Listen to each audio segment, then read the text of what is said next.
ဆော့ လာဟိုရှိမှာဆော့မလား ဒီတလုံးတက်ဖို့ပဲရိုက်ခံလာသူနဲ့ကြမှာသူ့ပဲရိုက်ပြီးနေ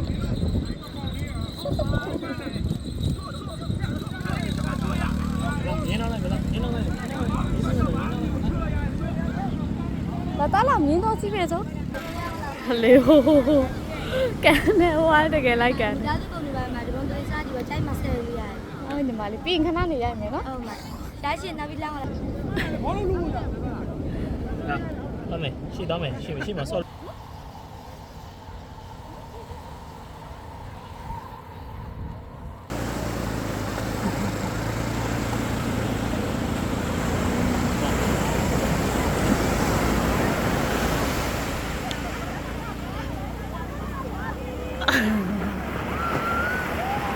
စတိုင်ရတော့ပြည့်ပဲမင်းသားတော့တစ်စက်မှတော့မလျှော့စတိုင်ရတော့ပြည့်ပဲနော်